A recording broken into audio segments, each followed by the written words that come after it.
Kristus. 1 Korintus 12 ayat 27 berkata, kamu semua adalah tubuh Kristus dan kamu masing-masing adalah anggotanya. Jadi setiap anak Tuhan adalah anggota tubuh Kristus. Dan tiap anak Tuhan mempunyai tempatnya masing-masing dan tugasnya masing-masing dalam tubuh Kristus. 1 Korintus 12 ayat 18 berkata, tetapi Allah telah memberikan kepada anggota masing-masing secara khusus suatu tempat pada tubuh seperti yang dikehendakinya. Biarlah sebagai anggota tubuh Kristus kita tidak mencemburui satu sama lain, apalagi sampai terjadi perpecahan. Justru kita saling menghormati dan saling memperhatikan. Di dalam perjanjian lama ada satu kisah, yakni saat orang Israel melawan orang Amalek. Mari kita membaca dari Keluaran 17 ayat 8 sampai 13. Lalu datanglah orang Amalek dan berperang melawan orang Israel di Rafidim. Musa berkata kepada Joshua, pilihlah orang-orang bagi kita, lalu keluarlah berperang melawan orang Amalek. Besok aku akan berdiri di puncak bukit itu dengan memegang tongkat Allah di tanganku.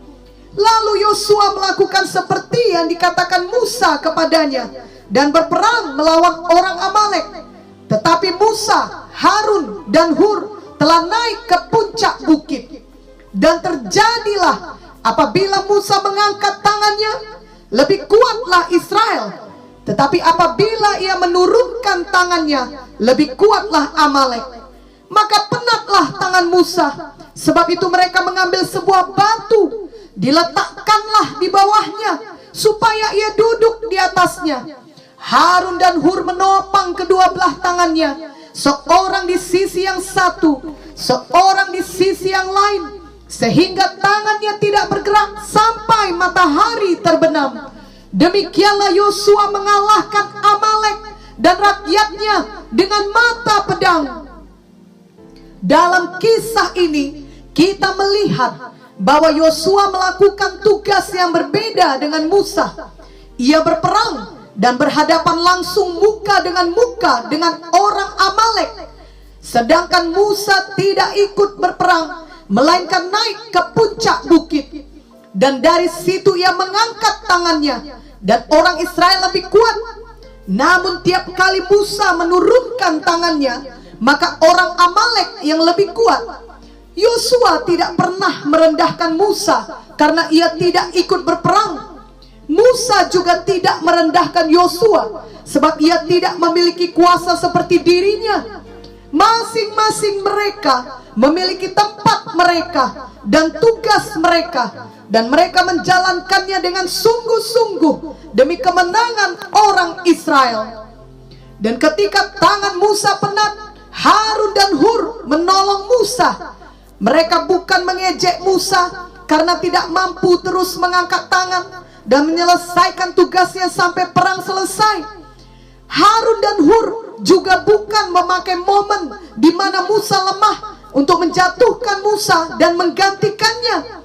Justru Harun dan Hur mengerti tempat mereka seperti yang ditetapkan Tuhan, yakni menolong Musa. Mereka mengambil batu agar Musa dapat duduk, lalu masing-masing mereka memegang tangan Musa sehingga tetap tidak bergerak sampai matahari terbenam. Hasilnya adalah Yosua dan bangsa Israel berhasil mengalahkan musuh mereka, bangsa Amalek. Betapa indahnya kasih dan persatuan yang ditunjukkan di dalam kisah ini oleh Musa, Yosua, Harun, Hur, yang hasilnya memberkati seluruh bangsa Israel. Inilah yang harus diteladani juga oleh anak-anak Tuhan pada masa sekarang ini. Ketika yang satu lemah, maka yang lain menguatkan. Masing-masing anak Tuhan bekerja sesuai dengan tempatnya masing-masing, sesuai dengan karunia-Nya masing-masing, dan tidak saling menjatuhkan, bahkan ketika ada kesempatan untuk melakukannya, seperti yang dilakukan Harun dan Hur kepada Musa. Baru-baru ini ada kisah mengenai seorang penyanyi gospel atau penyanyi rohani yang terkenal, namun hidupnya memiliki luka mendalam dan trauma dari masa kecilnya. Tiap kali ia mengingat luka dan traumanya tersebut, ia selalu lari kepada alkohol untuk menenangkan dirinya. Selama bertahun-tahun ia merahasiakan hal itu dengan sangat baik, sehingga keluarganya pun tidak menyadari bahwa ia sebenarnya seorang alkoholik atau pecandu alkohol. Namun pada suatu hari, ketika ia melayani dalam sebuah konser musik bersama dengan teman-temannya yang juga adalah penyanyi gospel, ia tidak dapat menguasai dirinya dan ia meminum banyak alkohol sebelum konser tersebut. Sehingga ketika gilirannya tiba untuk naik ke panggung, ia maju dalam keadaan mabuk. Teman-temannya sangat kaget melihat hal tersebut, dan semua mereka berusaha menutupinya, sehingga orang-orang yang hadir di konser itu tidak menyadari bahwa penyanyi ini sebenarnya dalam keadaan mabuk. Begitu selesai gilirannya menyanyi, teman-temannya juga terus menutupi hal tersebut, mengajaknya turun dari panggung dan mengantarkannya ke rumah dengan selamat. Kemudian setelah konser itu selesai, semua teman-temannya itu membuat komitmen untuk tidak mengatakan kepada siapapun akan keadaannya yang mabuk tersebut. Mereka bersetuju untuk menutupi hal itu dan sungguh-sungguh mendoakannya.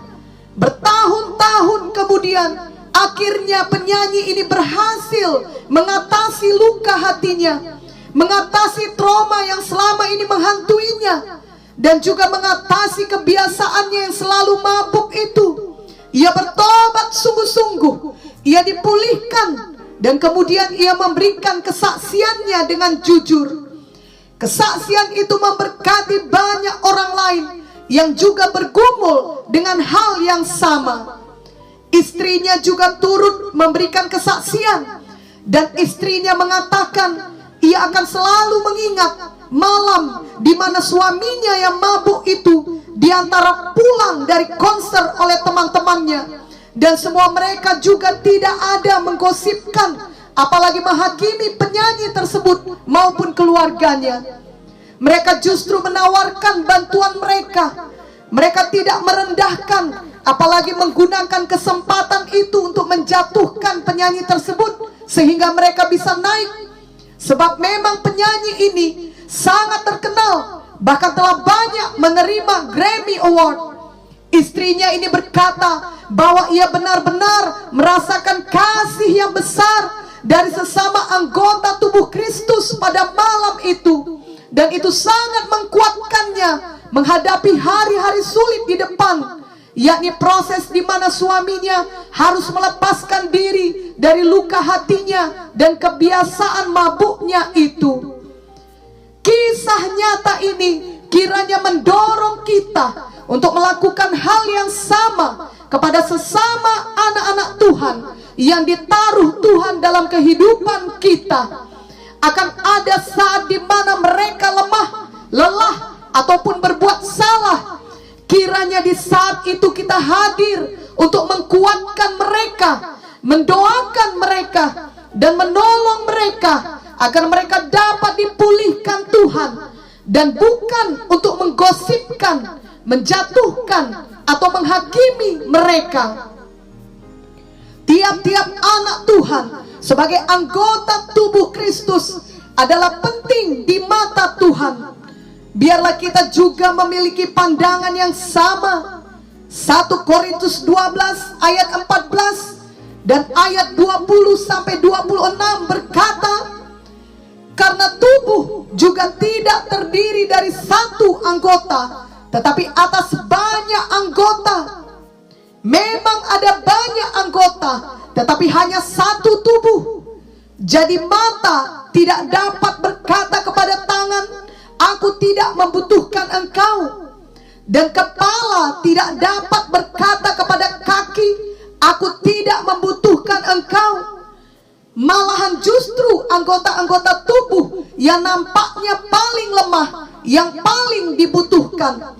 Dan kepada anggota-anggota tubuh yang menurut pemandangan kita kurang terhormat, kita berikan penghormatan khusus.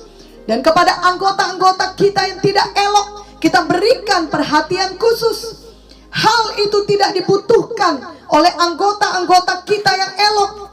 Allah telah menyusun tubuh kita begitu rupa, sehingga kepada anggota-anggota yang tidak mulia diberikan penghormatan khusus, supaya jangan terjadi perpecahan dalam tubuh, tetapi supaya anggota-anggota yang berbeda itu saling memperhatikan. Karena itu, jika satu anggota menderita, semua anggota turut menderita. Jika satu anggota dihormati, semua anggota turut bersuka cita. Biarlah kita mau dan rela untuk saling membangun sesama anggota tubuh Kristus lainnya. Setan sangat suka bila ada perpecahan di antara sesama anggota tubuh Kristus. Salah satunya adalah dengan saling menghakimi dan saling menjatuhkan ketika ada anak-anak Tuhan yang lemah. Janganlah kita jatuh ke dalam jebakan setan dan tipu dayanya. Sesungguhnya setiap anak Tuhan dapat memiliki momen di mana ia lemah, bahkan berbuat dosa yang besar. Tidak ada seorang pun anak Tuhan yang sempurna. Bahkan tokoh-tokoh Alkitab juga memiliki momen di mana mereka lemah dan jatuh ke dalam dosa. Misalnya, ada saat di mana Nuh mabuk, ada saat di mana Abraham berdusta dan mengatakan bahwa istrinya adalah saudara perempuannya. Ada saat di mana Elia mau mati dan menyerah. Ada saat di mana Daud berzinah dan berdusta, bahkan membunuh untuk menutupi perzinahannya tersebut, dan banyak contoh lainnya. Kita melihat bahwa mereka semua bertobat, dan Tuhan mengampuni mereka semuanya dan memulihkan mereka. Demikian juga di saat sekarang ini, kita semua juga masih dapat berbuat dosa, namun kita tidak lagi dikuasai oleh dosa. Ketika sesama anggota tubuh Kristus jatuh ke dalam dosa, biarlah kita selalu siap untuk mengasihi, mendoakan, dan menolongnya. Kita mau memiliki hati Tuhan yang selalu mau memulihkan. Roma 14 ayat 19 berkata, sebab itu marilah kita mengejar apa yang mendatangkan damai sejahtera dan yang berguna untuk saling membangun. Jika setiap anak-anak Tuhan mau saling membangun, mau bertindak seperti Harun dan Hur kepada Musa di saat tangan Musa lemah, maka akan lebih banyak lagi peperangan rohani yang dapat dimenangkan bagi Tuhan Yesus. Yang berarti juga lebih banyak lagi jiwa-jiwa dapat dimenangkan bagi Tuhan Yesus. Jadi biarlah kita membangun tubuh Kristus di akhir zaman ini dan bukan meruntuhkannya. Amin dan amin.